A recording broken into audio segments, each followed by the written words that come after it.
সেই ছবি আমরা দেখছি, যেখানে বিজেপির তরফে অভিযোগ করা হয়েছে যে এই গৌতম চৌধুরী পিছনে বসে রয়েছে অভিযুক্ত হারুন শেখ। কিন্তু গৌতম চৌধুরী, যিনি প্রমোটার শফিক খানের মৃত্যু হয়েছে আততায়ীদের গুলিতে, তার বাড়িতে দেখা করতে এসেছিলেন।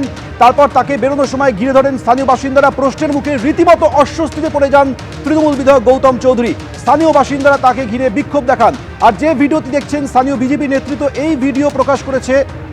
হারুন খান, এই ভিডিওতে দেখা যাচ্ছে যে গৌতম চৌধুরীর বাইকে হারুন খান অভিযুক্ত আততায়ী, তাকে বাইকে দেখা যাচ্ছে। স্থানীয় বিজেপি নেতৃত্ব এই ভিডিও প্রকাশ করে অভিযোগ করেছে যে তৃণমূলের সঙ্গে এই হারুন খানের যোগাযোগ রয়েছে।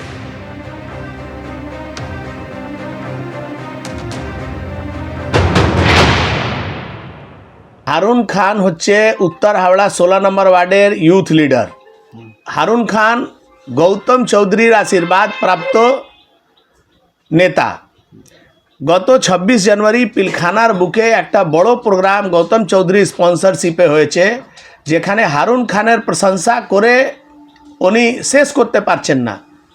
সেই হারুন খানের টিম, হারুন খান আর একটা আর্মস ডিলার আছে রোহিত, এই দুজন মিলে একটা মার্ডার করেছে। যে শফিককে মার্ডার করেছে সে শফিক হচ্ছে এই উত্তর হাওড়া আর একটা গ্যাংয়ের সদস্য, আকাশ সিং, চন্দন শর্মা, টিপু সুলতানের গ্যাংয়ের টিম। ওই টিমেরও সরগনা হচ্ছেন গৌতম চৌধুরী। সব মিলিয়ে এই যে গুন্ডার টিম তৈরি করেছেন উত্তর হাওড়ায়, এটাই গৌতম চৌধুরীর গ্যাংওয়ার। গতকালের পর আসানসোল কোর্টে আজ ফের বোমাতঙ্কে একটি হুমকি ইমেল এসছে, যে ইমেলে বলা হচ্ছে বোমা রাখা হয়েছে। ইতিমধ্যে পুলিশ কুকুর এনে তল্লাশি চলছে। কৌশিক দাতাই বিস্তারিত বলবেন। কৌশিক।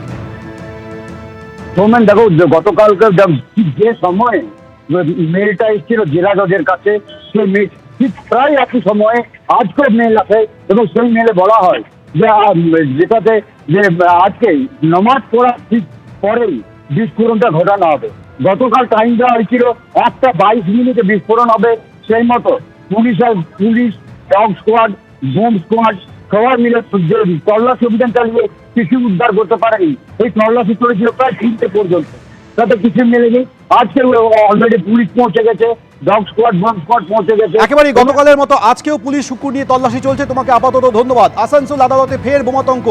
আদালতে বোমা রাখা রয়েছে বলে একটি হুমকি ইমেল আসে। আদালত উড়িয়ে দেওয়া হবে হুমকি ইমেলে লেখা ছিল। এরপর পুলিশ কুকুর এনে তল্লাশি চলছে।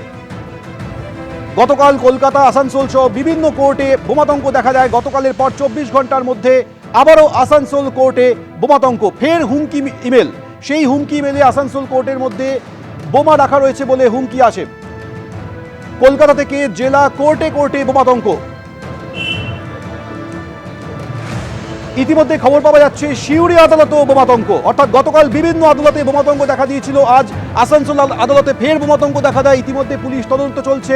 আর ইতিমধ্যে জানা যাচ্ছে সিউড়ি আদালতেও হুমকি মেল, সেখানেও বোমাতঙ্ক। এবিপি আনন্দ, এগিয়ে থাকে, এগিয়ে রাখে।